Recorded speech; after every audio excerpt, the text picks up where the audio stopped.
Hey guys, this is Sanchit and I welcome you all in my YouTube channel Exam Tactics। दोस्तों, आज के इस video में हम शुरू करने जा रहे हैं जो हमारा नेक्स्ट टॉपिक है मैथ्स का, प्रॉफिट एंड लॉस। तो आज की इस वीडियो में हम देखने जा रहे हैं प्रॉफिट एंड लॉस की कुछ बेसिक प्रॉपर्टीज या बेसिक कॉन्सेप्ट्स जिनकी मदद से बहुत सी चीजें आसान हो जाएंगी। मतलब अगर हम सॉल्व करेंगे क्वेश्चंस इस पर्टिकुलर चैप्टर के यानी प्रॉफिट एंड लॉस के, हम अगर क्वेश्चन सॉल्व करेंगे तो हमें एक भी फॉर्मूला याद करने की जरूरत नहीं पड़ेगी, है ना। मैं जिस तरीके से आपको पढ़ाने जा रहा हूं, मैं आपको जितने भी लाभ और हानि के क्वेश्चंस होंगे ना, वो बिना किसी फॉर्मूले को यूज करके ही सबके आंसर आ जाएंगे।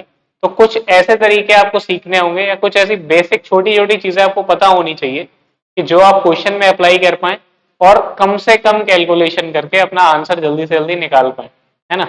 तो आज की क्लास में मैं आपको सिखाने जा रहा हूं कुछ परसेंटेज और फ्रैक्शन वैल्यूज का रिलेशन, यानी प्रतिशत और भिन्न, ये दोनों आपस में एक दूसरे से किस तरह से कनेक्टेड हैं, ये हम सीखने जा रहे हैं आज के इस वीडियो में। और इसके बाद जो हमारी नेक्स्ट वीडियो होगी उससे हम डिस्कस करेंगे प्रॉफिट एंड लॉस के क्वेश्चंस जो आपके पेपर पॉइंट ऑफ व्यू से बहुत ज्यादा इंपॉर्टेंट होने वाले हैं। तो चलिए दोस्तों, शुरू करता हूं मैं आज का वीडियो और समझाता हूं आपको कुछ कॉन्सेप्ट्स जिन्हें आप अच्छे से समझ लीजिएगा, क्योंकि वो प्रॉफिट एंड लॉस और परसेंटेज दोनों चैप्टर में बहुत ज्यादा काम आने वाला है ना। वो एक ऐसी चीज होगी जो आपके लास्ट तक काम आएगी, यानी एस आई सी आई जब हम पढ़ेंगे तब भी वो चीज काम आएगी, परसेंटेज में तो आएगी ही आएगी, प्रॉफिट एंड लॉस में भी आएगी, और हो सकता है वो चीज ज्योमेट्री में भी आपके काम आएगी, है ना। जब आप आयत का क्षेत्रफल या किसी वृत्त का क्षेत्रफल या इस टाइप के कोई भी क्वेश्चन करेंगे वहां भी वो चीज आपके काम आएगी ही आएगी। तो इस चीज को बहुत अच्छे से समझिएगा, बहुत छोटी सी चीज है, एक बार ढंग से समझ गए तो बहुत सारी चीजें बहुत आसान हो जाएंगी, है ना। तो चलिए शुरू करता हूं मैं ये वीडियो और समझाने की कोशिश करता हूं आपको परसेंटेज और फ्रैक्शन वैल्यूज का रिलेशन। देखिए, आप देख पा रहे होंगे स्क्रीन में मैंने लिख भी रखा है परसेंटेज टू फ्रैक्शन वैल्यूज।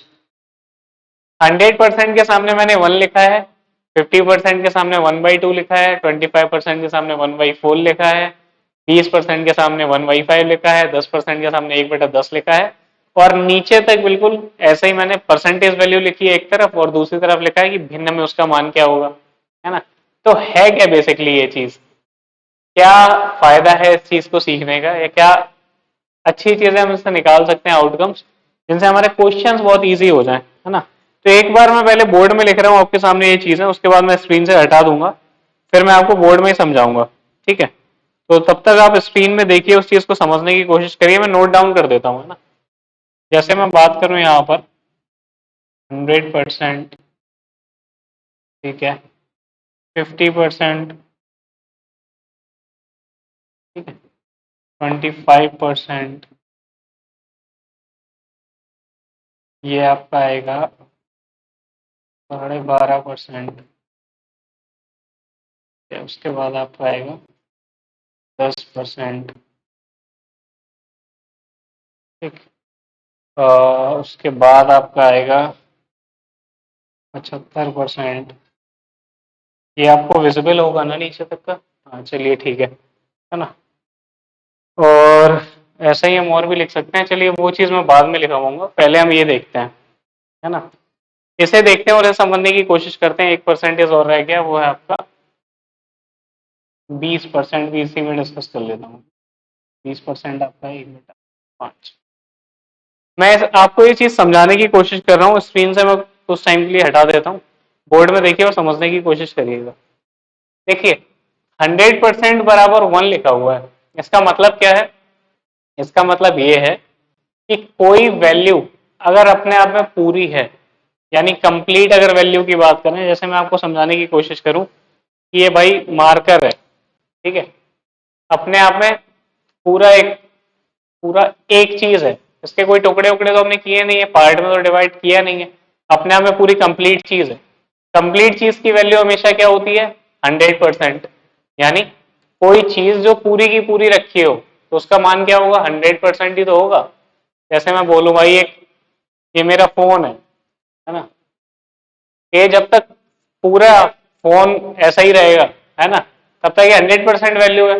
अगर मैं इसे आधा तोड़ दूं तो कितनी वैल्यू बची? आप बोलोगे 50%, क्योंकि आधी वैल्यू मैंने हटा दी।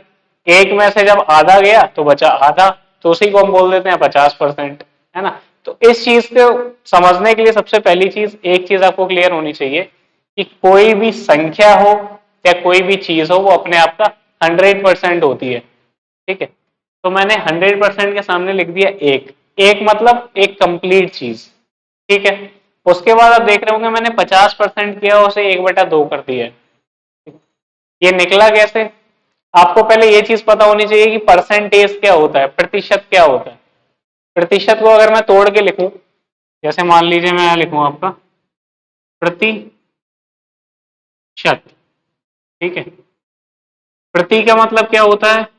पर, शत का मतलब 100, यानी अगर किसी नंबर के नीचे हम बटे में 100 लगा देंगे तो वो उसकी परसेंटेज वैल्यू हो जाएगी, ठीक है। पर का मतलब बटा, और 100 का वैल्यू 100, तो वही चीज हो जाती है उसकी परसेंटेज वैल्यू, ठीक है। अगर मैं आपको बात करूं, मैं दोबारा से यहां लेके चलता हूं, यहां पे आप देख के समझने की कोशिश करिएगा। कोई नंबर अपने आप में पूरा था तो उसकी वैल्यू कितनी थी? 100%, ठीक है। जब वो नंबर आधा हुआ, यानी एक से कितना कम हुआ? आप बोलोगे आधा। आपने किया क्या है? एक में 2 से भाग दिया है ना। चलिए मैं यहां पे करता हूं ना। आपने बेसिकली किया क्या था? एक में आपने क्या किया? 2 से भाग दे दिया, यानी 1/2 का गुणा कर दिया। तब आपको मिला क्या? 1/2, ठीक है। तो यही चीज अगर आपने इसमें भाग दिया है 2 से, तब आपको ये मिला है, तो आप इसमें भाग दे दो 2 से, तो आपको ये मिल जाएगा, ठीक है। अगर मैं बात करूं 100 से 50 में कैसे है, जब यहाँ 2 से भाग दिया तो यहाँ भी 2 से भाग जाएगा, यानी 1/2 का जब आप गुणा करोगे 50 में, 100 में, तो आपको 50 मिल गया, ठीक है। अगर वही चीज मैं बोलूं 25%, 25% में आपने क्या किया? 25% में आपने किया कि जो 100% था उसमें 4 का भाग दिया, तब जाके हमें 25% मिला था, है ना। अगर 100 में आप 4 का भाग दोगे तभी तो आपको 25% मिलेगा। तो 100 की वैल्यू कितनी थी? एक, एक में आप 4 का भाग दे रहे हो तो आपको 1/4 मिल गया। 25% की वैल्यू 1/4 होती है ना। वही चीज अगर मैं आपको यहां दिखाने की कोशिश करूं, आप सीधे यहां देखिएगा, 100 से आपको 10 में आना है तो क्या करना पड़ेगा? आप बोलोगे अगर मैं 100 में 10 से भाग दे दूं तो 10% वैल्यू आ जाएगी, ठीक है। अगर आप परसेंटेज में जिस नंबर से भाग दे रहे हैं ना, उसी नंबर से आपको भिन्न में भी भाग देना पड़ेगा। अब आपको पता है 100% की वैल्यू थी एक, ठीक है। जब यहां आपने 10 का भाग दिया था, आए 10% में, तो यहां भी आप 10 का भाग दीजिए तो कहां पहुंचे?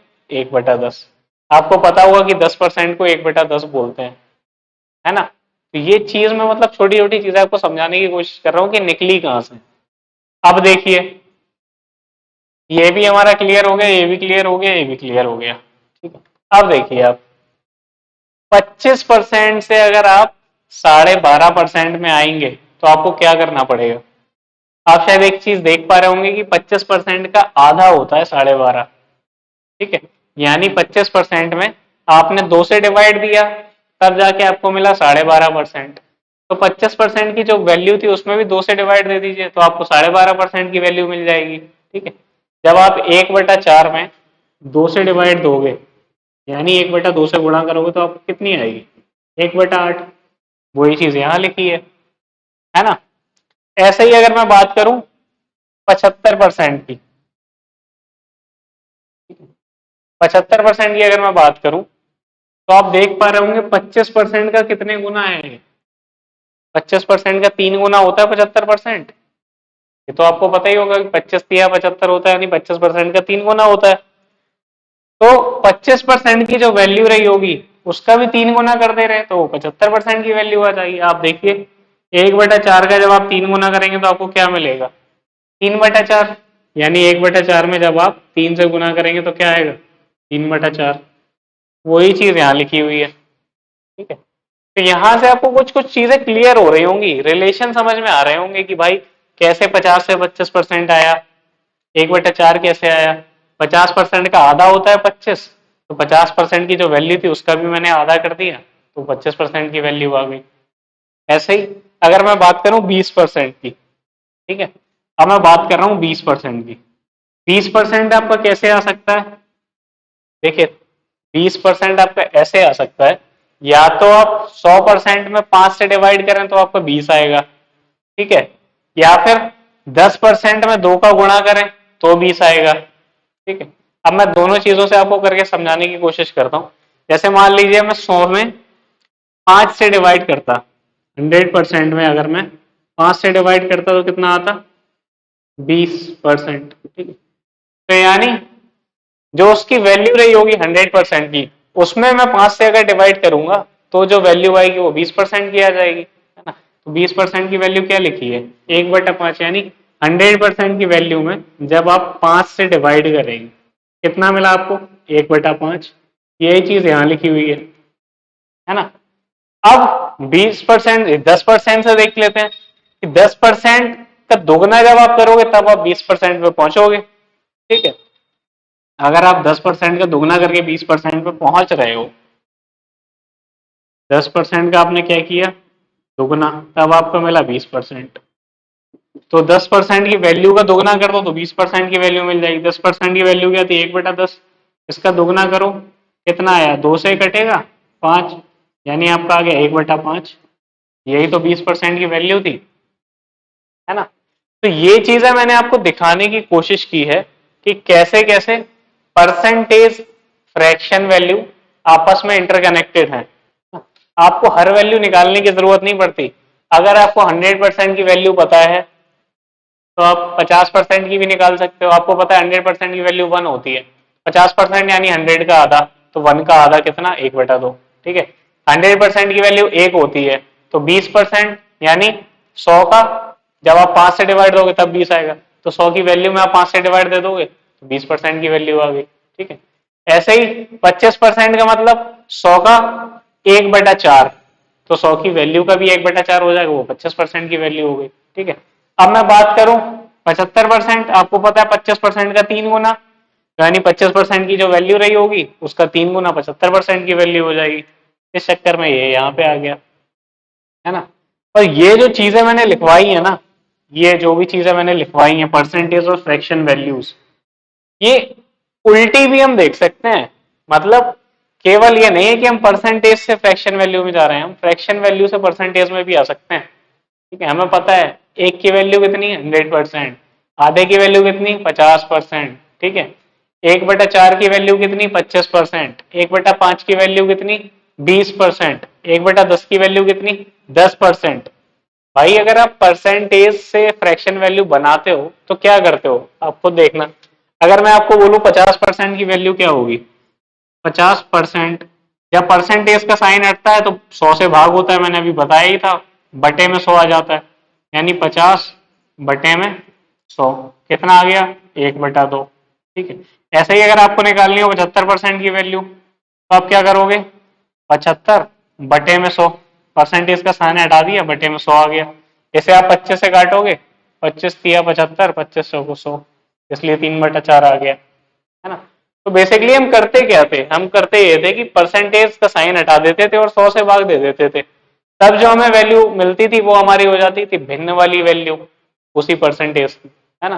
तो ये चीजें आपको पहले से याद होनी चाहिए। क्यों? क्योंकि कई क्वेश्चन ऐसे होते हैं जिनमें केवल ये देखना होता है और देख के आंसर भी आ जाता है, और बहुत सारी जगह ये यूज भी होती हैं चीजें। मैं एक भी फॉर्मूला आपको यूज नहीं करवाऊंगा पूरे प्रॉफिट एंड लॉस में, और सारे क्वेश्चन के आंसर आपको निकाल के दिखा दूंगा इन्हीं चीजों से, छोटी छोटी चीजों से, है ना। कुछ और वैल्यूज हैं जो आपको पता होनी चाहिए, वो मैं स्क्रीन में आपको दिखा देता हूँ। ये देखिए, जैसे आपको पता होना चाहिए 33.33, 33.33 को हम क्या लिख सकते हैं? परसेंटेज में 1/3, ठीक है।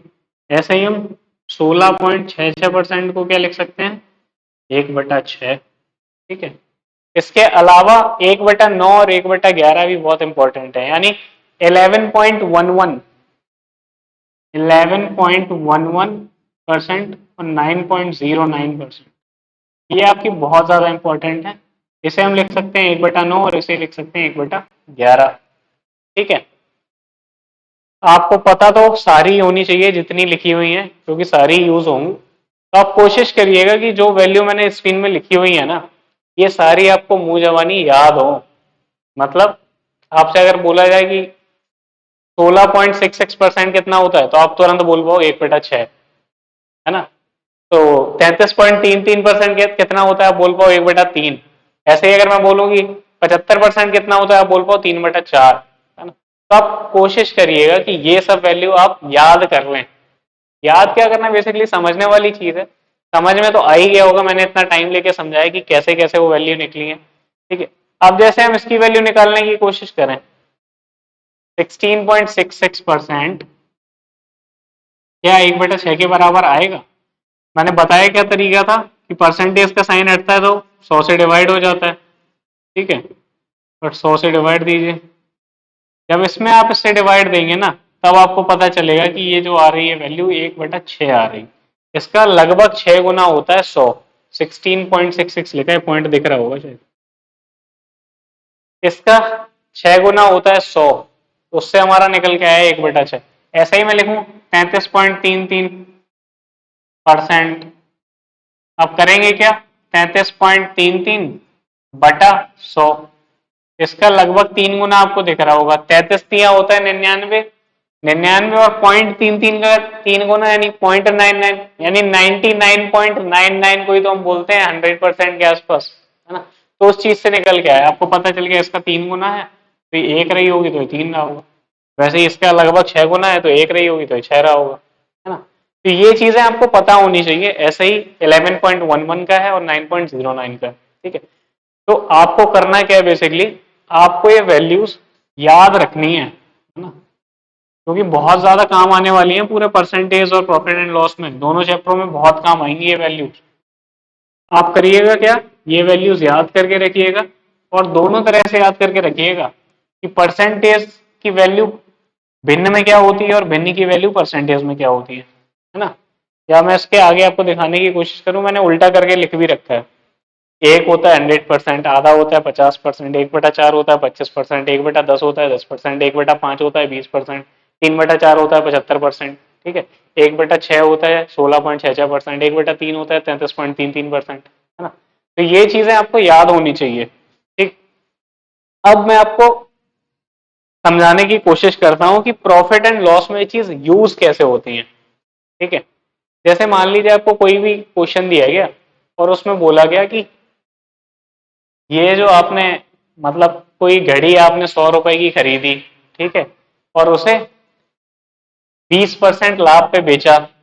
ठीक है, तो जो कितने रुपए में आपने उसे बेचा होगा, ठीक है, ये पूछा जाए।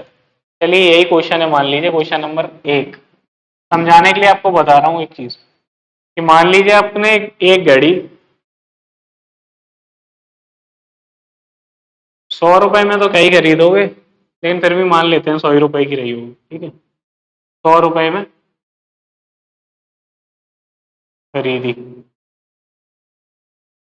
क्वेश्चन इतना इजी नहीं आएगा, बस मैं कॉन्सेप्ट समझाने के लिए आपको क्वेश्चन लिखवा रहा हूँ, है ना। क्वेश्चन जो हम डिस्कस करेंगे वो तो हम करेंगे, अच्छे अच्छे क्वेश्चन डिस्कस करेंगे जो आपके पेपर में आ सकते हैं।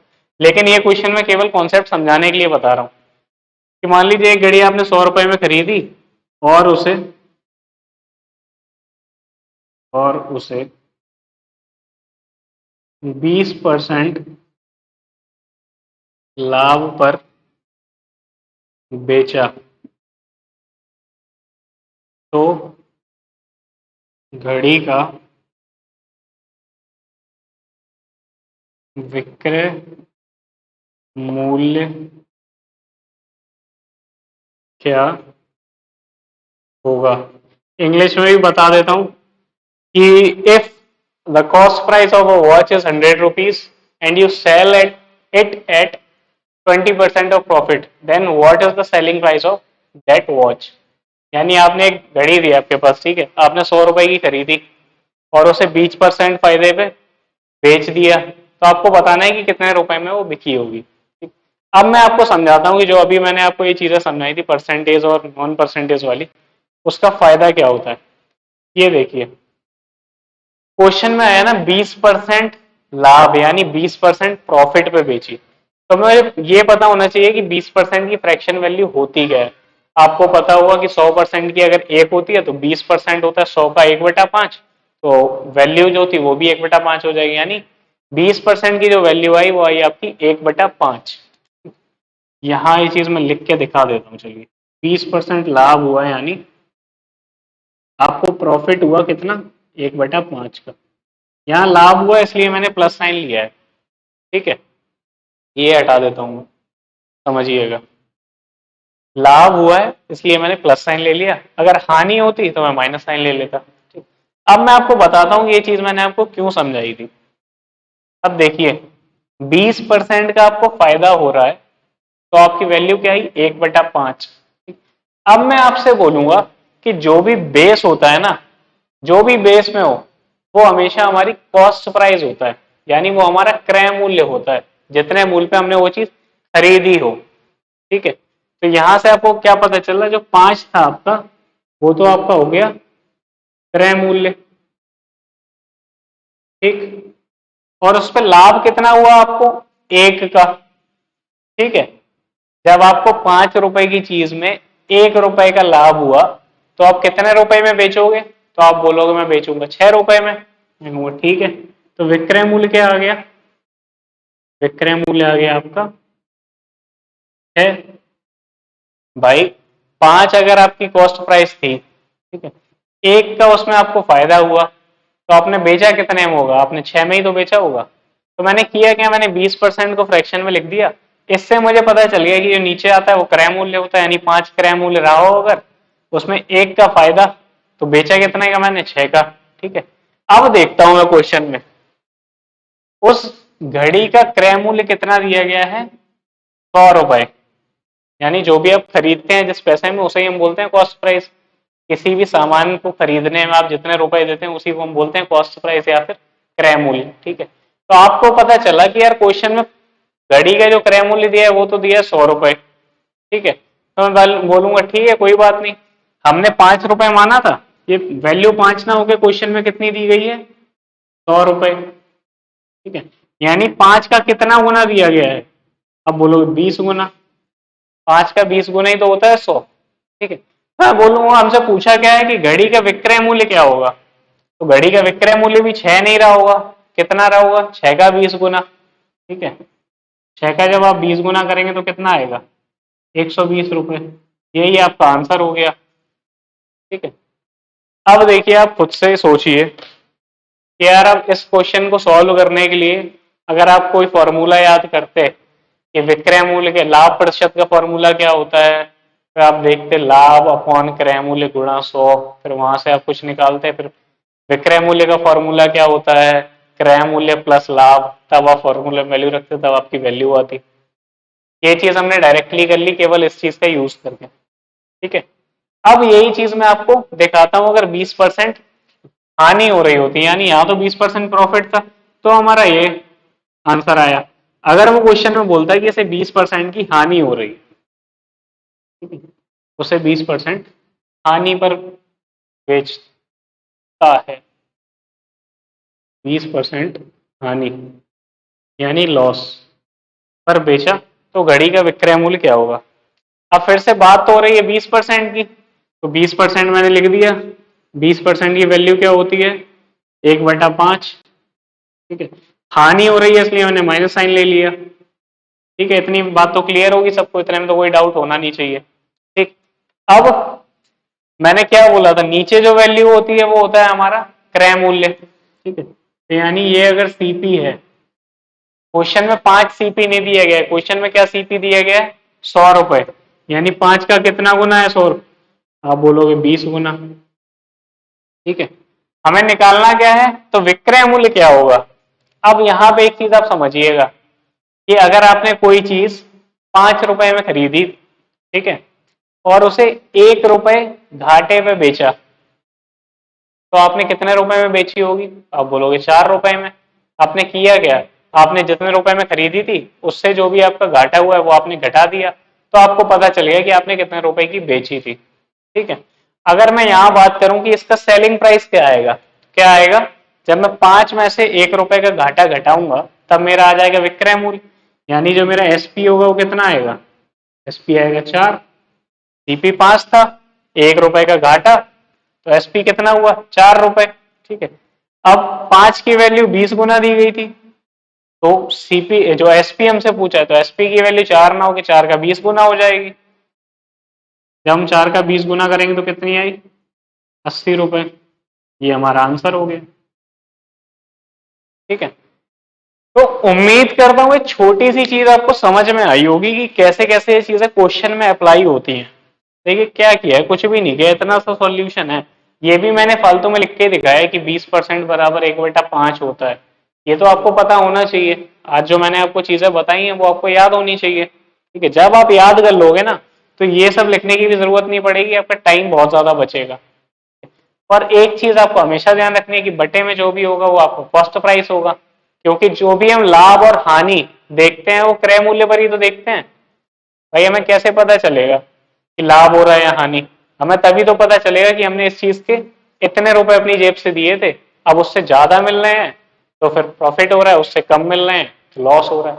तो हम जो कैलकुलेट कर रहे हैं वो उसके कॉस्ट प्राइस पे तो कर रहे हैं कि भाई ज्यादा मिल रहा है या कम मिल रहा है, किस चीज पे देख रहे हैं, कॉस्ट प्राइस पे। तो उसी चीज से हमें पता चलता है कि लाभ हो रहा है या हानि, है ना। तो मैंने दोनों क्वेश्चन आपको करके दिखा दिए एक ही क्वेश्चन में, जब लाभ होता है तो कैसे चीजें होती हैं और जब हानि होती है तो कैसे चीजें होती हैं। ठीक है, आपको पता था जब हानि हो रही थी तो कॉस्ट प्राइस में से एक घट गया। ठीक है, तो आपकी आ गई विक्रय मूल्य 4। जब प्रॉफिट हो रहा था तो कॉस्ट प्राइस में एक जुड़ गया, तो आपका क्या आ गया, एसपी 6, 5 में एक जोड़ेंगे 6। तो दोनों तरह के क्वेश्चन मैंने आपको दिखाए हैं, लाभ वाला भी और हानि वाला, कि कैसे फ्रैक्शन वैल्यू रिएक्ट करती है उन सब चीजों में, है ना। अगर मैं बात करूं कि मैंने एक क्यों घटाया, कई लोग तो ये भी सोच रहे होंगे ना कि भाई 5 में से एक कैसे घटा दिया डायरेक्ट, हमें क्या पता चला कि 20% 1/5 आया, आपने बोल दिया कि 5 सीपी है, एक आपका लॉस हो गया और एसपी आ गया 4। मैं आपसे बोलूं कि भाई अगर मान लो कि 5 रुपए किसी चीज का कॉस्ट प्राइस है, ठीक है, 5 रुपए अगर सीपी था, 5 रुपए, ठीक, अगर मैं बोलूं कि इसका 20% निकालो, ठीक है, 5 रुपए का 20%, 20% आप चाहो तो ऐसे निकाल लो 20/100 करके, तब भी आपका क्या आएगा, जब ये इससे काटोगे फिर 2 से गया 5 और 5 से ये गया तो 1। ठीक, या फिर 20% कैसे निकाल सकते हो 5 रुपए का, 20% की वैल्यू आपको बटा 1/5 होती है, तो 5 से 5 घटा क्या आया 1। तो वही चीज तो यहाँ लिखी है, अगर ये पूरा सीपी था यानी 100% वैल्यू अगर 5 थी तो उसमें हमें घाटा कितना हो रहा था 20% का, 20% की वैल्यू कितनी आएगी 1, 5 का 20% की वैल्यू होती है 1, इसलिए हमने ले लिया था कि सीपी में से एसपी सॉरी लॉस घटा दिया तो हमारा एसपी पता चल गया। ठीक है, इसलिए मैंने डायरेक्टली ले लिया यहाँ, और इसलिए आप डायरेक्टली किसी भी क्वेश्चन में ले सकते हैं, ये नहीं कि 20% का क्वेश्चन था। अगर मान लीजिए 25% का क्वेश्चन होता, 25% दिया होता, आपकी वैल्यू क्या आती 1/4, और बोला जाता 25% लाभ, ठीक है, तो प्लस का साइन लगा दिया, ये जो आपका हो गया सीपी हो गया, ये जो हो गया ये आपका प्रॉफिट हो गया, तो एसपी क्या आ जाएगा, सीपी प्लस प्रॉफिट यानी 5। ठीक है, अगर यही चीज बोली जाती 33.33% हानि, तो इसका मतलब क्या है, इसे आप लिख सकते हैं 1/3, यानी ये था आपका सीपी, हानि कितने की हुई आपको 1 रुपए का, क्या हुआ लॉस, तो आपका जो एसपी आएगा वो कितना आ जाएगा, एसपी आएगा 3 - 1 यानी 2।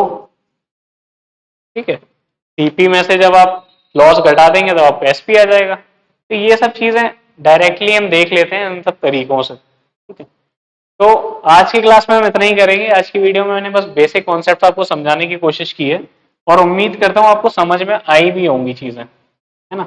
आने वाली वीडियोस में हम क्वेश्चंस करेंगे जब इस टॉपिक पे प्रॉपर, तो परसेंटेज पे भी करेंगे, प्रॉफिट एंड लॉस पे भी करेंगे, इन्हीं सब तरीकों से, तो आपको ये चीजें बहुत ज्यादा क्लियर हो जाएंगी।